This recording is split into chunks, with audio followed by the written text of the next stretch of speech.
now I want to make a quick pivot, right? So, from my understanding, I'm pretty sure I read this that you studied journalism in college. Is that correct? I did radio and TV production. That's Yeah, that's awesome. So now you're back doing exactly what you were born to do.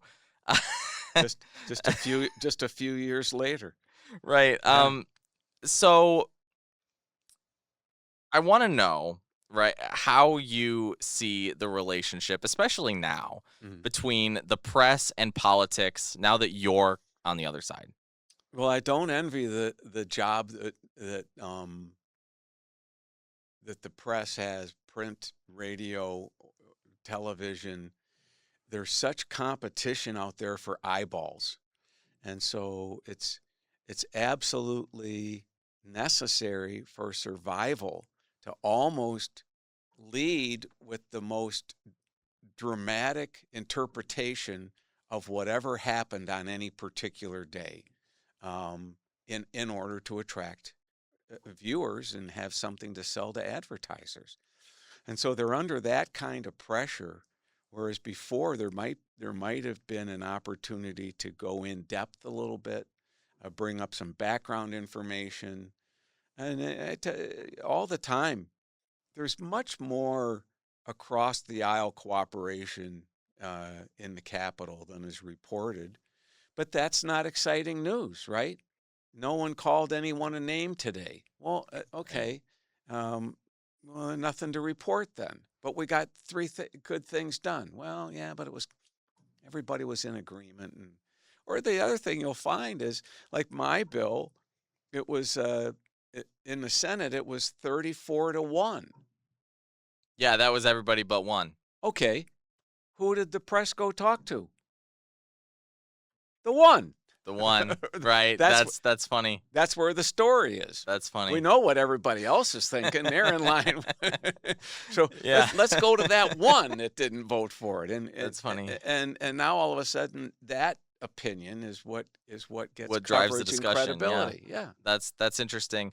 I know that there is a lot of partisan news coverage out there, right? And this is and it's on both sides. I think that there's a lot of and I'm not saying, there are slants, and I'm not a big fan of the whole bias Yeah. conversation because newsrooms are typically, this is just my view, but newsrooms are typically way more diverse than one particular slant. And obviously, news leadership can choose, what they want to Sure. cover. But overall, I think that, like, New York Times is a good example. I think they get criticism from both sides, and I think there's enough journalists at the New York Times where there's wide range Yeah. of coverage and experiences, and I think that's good for journalism. I want to know, just in terms of when there is partisan news coverage, do you see that as a barrier to bipartisanship?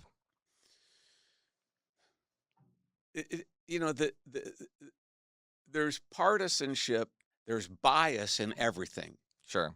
And you were talking about the leadership having to pick the stories or pick the that part of the spectrum that we're going to occupy.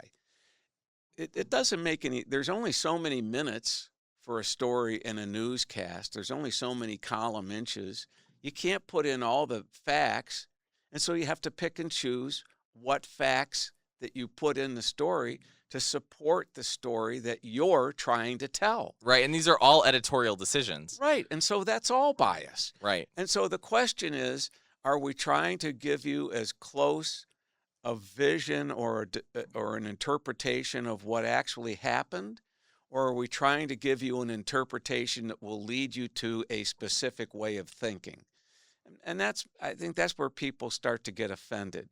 Give me the information. I'm an adult. I can figure this out. Um, as opposed to being fed a particular line repeatedly, and that just becomes the orthodoxy. That just becomes the common wisdom, the conventional wisdom. Yeah, I think and even and I read this thing that said that objectivity is kind of a myth, and I kind of agreed with it to a degree because I think that everybody has their own experiences, and that's Yeah. why there's argument for making newsrooms more diverse and make so everybody has different backgrounds that they can pull from, and maybe somebody's going to cover a story differently than somebody else would have, or if you Yeah. work together, you'll occupy more of a diverse spectrum on that belief, and I think there is some truth to that, though, because even the photographer who's taking a story, the way that they zoom in on a certain subject is going to be that's going to be a decision that they make. Even Sure. this and the photographer is theoretically the most objective person in the newsroom because they're just literally observing what happens. And look what they do with the coloration or the patina or they can make someone nice smiling picture look downright evil with the right coloring and shadowing, right? Yeah, So even the most objective, straightforward approach, there's going to be information included, and there's going to be some information that's excluded. right. And somebody might look at what was excluded and think that's more important than what was included.